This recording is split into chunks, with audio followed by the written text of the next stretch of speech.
Assalamualaikum warahmatullahi wabarakatuh.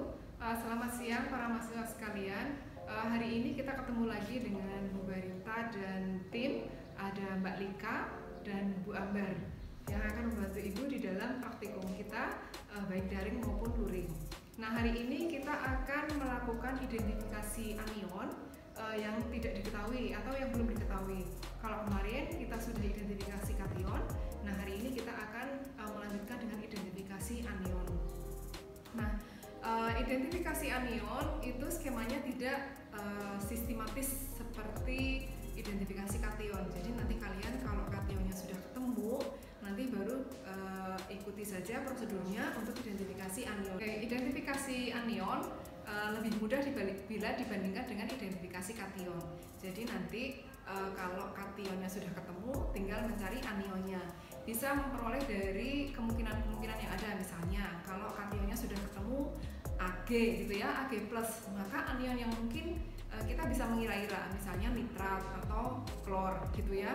Nah, identifikasi anion itu ada beberapa metode.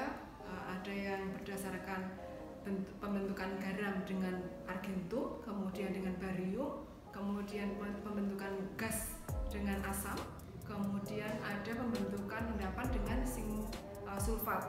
Nah, hari ini kita akan menggunakan metode endapan dengan garam argentumnya. Alat dan bahan yang digunakan adalah alatnya kita membutuhkan pipet tetes, kemudian tabung reaksi, kemudian rak tabung reaksi, kemudian bahannya adalah asam sulfat, kemudian reaksi perak nitrat,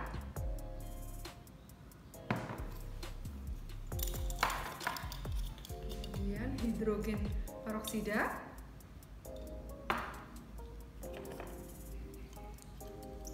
kemudian Pb asetat,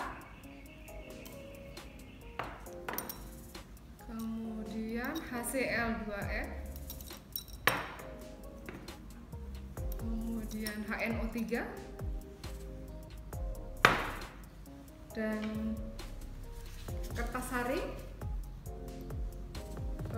kemudian jangan lupa adalah skema identifikasi anion. Dan jangan lupa selalu gunakan APD, menggunakan sarung tangan, kemudian masker, dan jas praktikum. Oke, kita akan mulai untuk identifikasi anion untuk sampel yang pertama.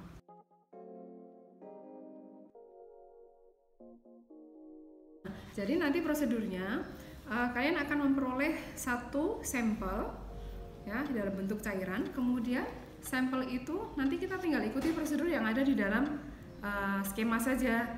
Jadi kalau ada sampel, kemudian reaksi yang pertama adalah perak nitrat. Nah, nanti setelah cuplikan direaksikan dengan perak nitrat, nanti akan membentuk endapan. Ada endapan putih, kemudian endapan coklat, endapan kuning, kemudian endapan merah, kemudian endapan merah jingga, dan endapan hitam. Nah, nanti ikuti saja alurnya ya seperti identifikasi kation. Ya, oke, kita mulai. Oke, sampel yang pertama ya, sampelnya berwarna kuning. Kita belum menemukan anionnya apa. Ya, kita ambil tabung ya, kemudian pindahkan ke dalam tabung.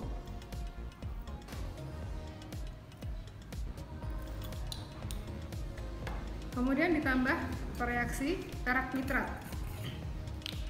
Nanti kita lihat endapannya berwarna apa, gitu ya. Oke, dia membentuk endapan yang berwarna merah coklat. Nah, kita lihat di dalam skema, ya, di dalam skema endapan merah coklat. Nah, ini ada di halaman 2. Nanti kalian cek di skema yang sudah Ibu upload ya.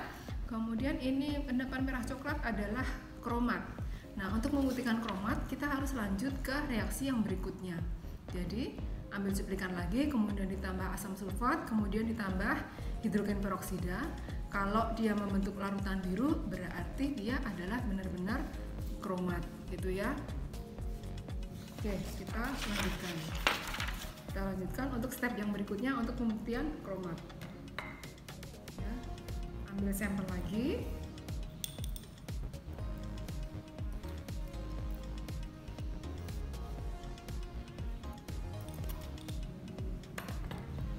Kemudian ditambah dengan asam sulfat.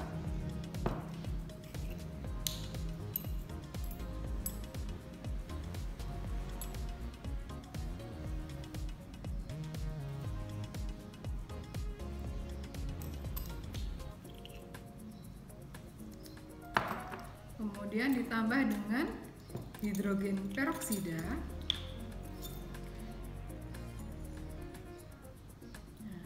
Dia akan membentuk endapan warna biru, kemudian semakin lama membentuk warna hijau dan ada gelembung-gelembung gas. Lihat, nah ada terbentuk gelembung-gelembung gas.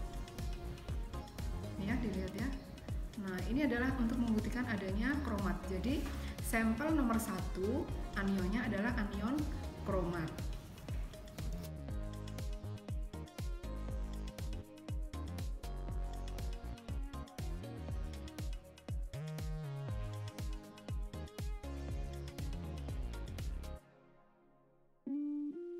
Kita lanjut ke sampel nomor 2 ya.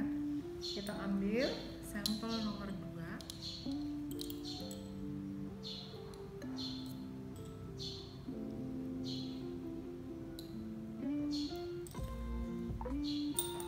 Kemudian tambahkan dengan reaksi AgNO3.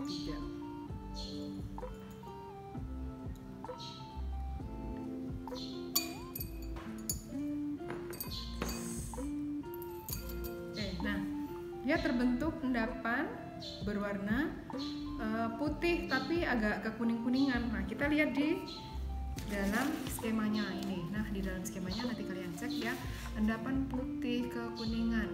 Ini endapan putih kuning berarti dia kemungkinannya adalah HPO4, Br, Br- dan I-.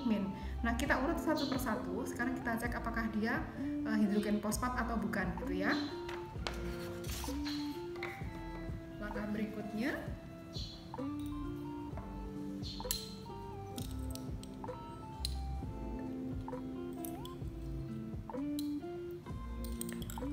sampel, kemudian ditambah dengan PB asetat.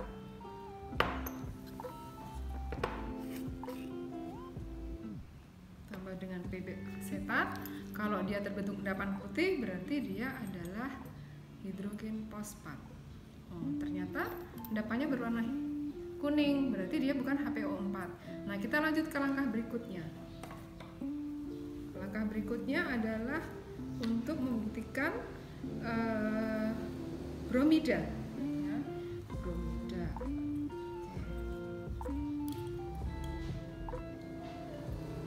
Sama langkahnya, kemudian ditambah dengan HNO3.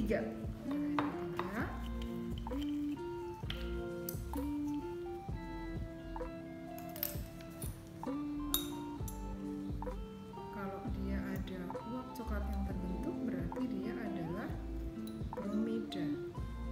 Ternyata tidak terjadi perubahan, berarti dia bukan bromida. Jadi kita lanjut ke step yang berikutnya.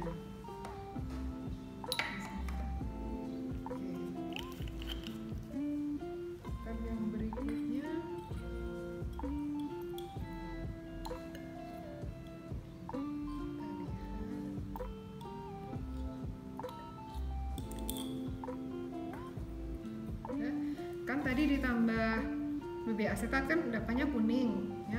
Nah, kita tambah lagi endapan kuning. Kemudian untuk melihat apakah dia iodida atau bukan, maka harus kita panaskan. Kalau terbentuk seperti sisik ikan seperti yang kemarin pada saat menentukan PB, maka dia adalah iodida. Jadi setelah ini kita panaskan.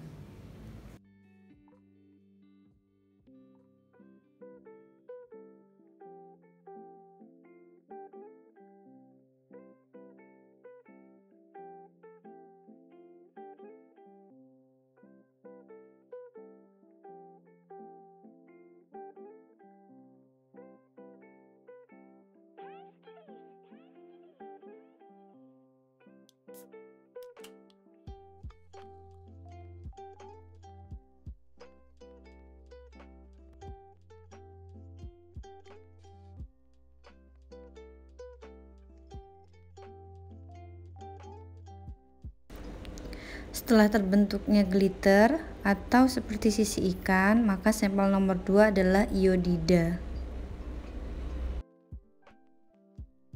Sampel nomor 3 yang kita punya ini ya.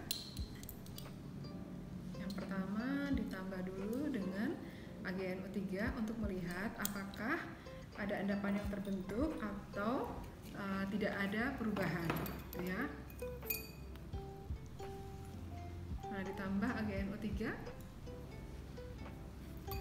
Oke. Nah, ini endapannya sama seperti sampel nomor 2. Ini sampel nomor 2. Kalau kalian lihat ya, endapannya hampir sama. Ya, endapannya hampir sama. Nah, kita cek dulu apakah ini anionnya sama atau tidak gitu ya. Kita cek di tahap berikutnya. Di tahap berikutnya ditambah dengan PB asetat.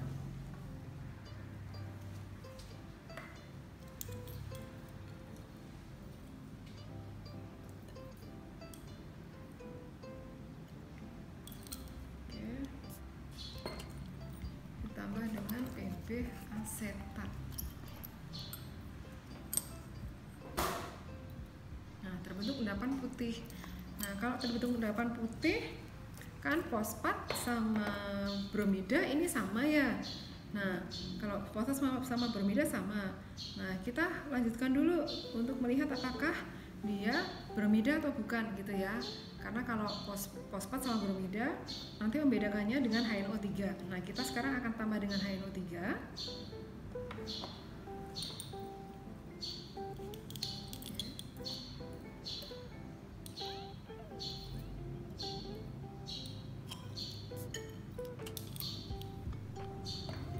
Tambah dengan HNO3.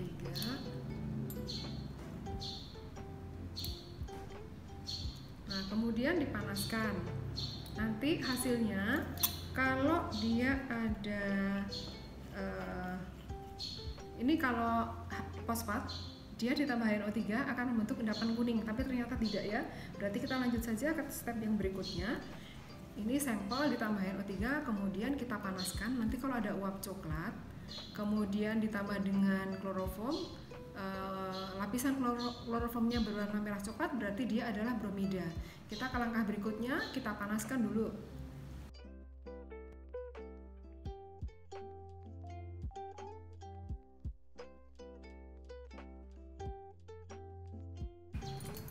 Kemudian setelah ada uapnya ditambah dengan kloroform sampai terlihat ada lapisannya ya, supaya kelihatan warna merah coklatnya.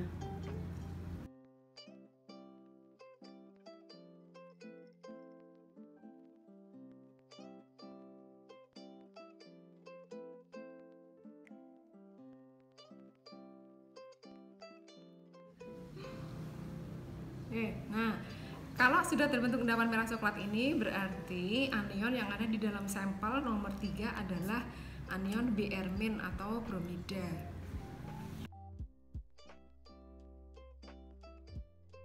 Yang terakhir sampel nomor 4 ya.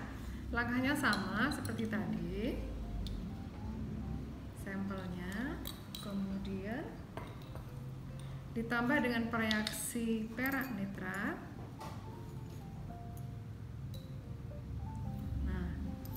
Dia terbentuk endapan hitam.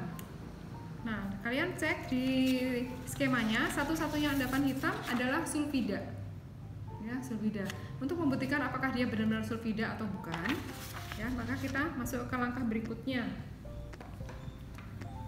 Langkah berikutnya, kita ambil sampel.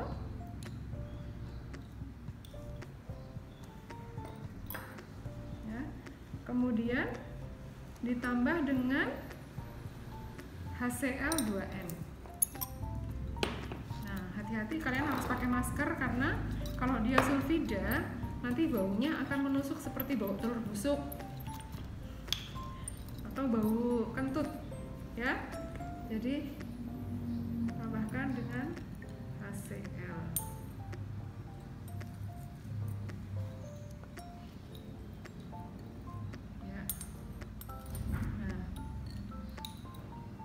Ini harus kita panasi.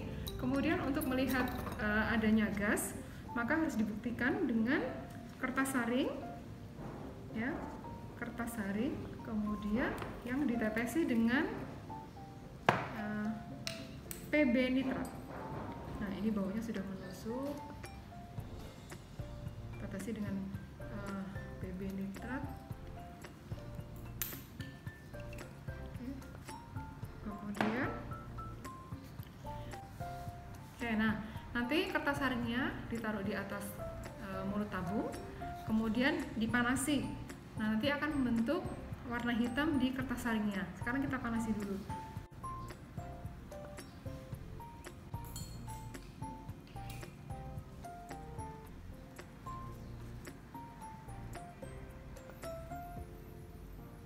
Di kertas saringnya terbentuk bercak hitam, ya, yang menandakan bahwa dia ada sulfida di dalam sampelnya.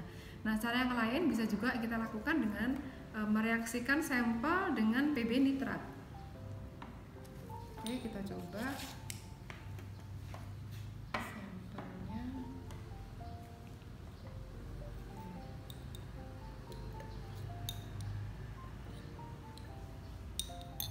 Sampel dengan PB nitrat, nanti akan terbentuk endapan hitam PB sulfida.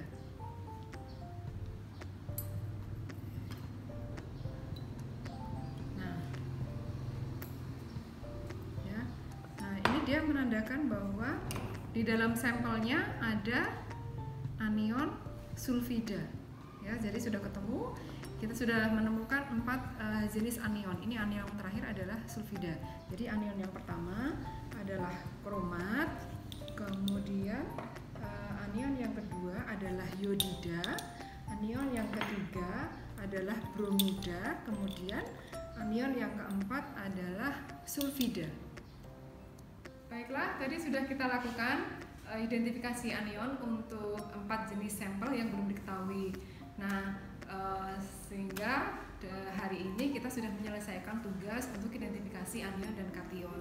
Kemudian untuk berikutnya kita akan masuk ke materi analisa kuantitatif. Nanti tunggu video berikutnya. Untuk hari ini cukup sampai di sini dulu. Terima kasih untuk Mbak Lika dan Bu Ambar yang sudah membantu Bu Barinta dalam mengerjakan praktikum daring ini. Wassalamualaikum warahmatullahi wabarakatuh.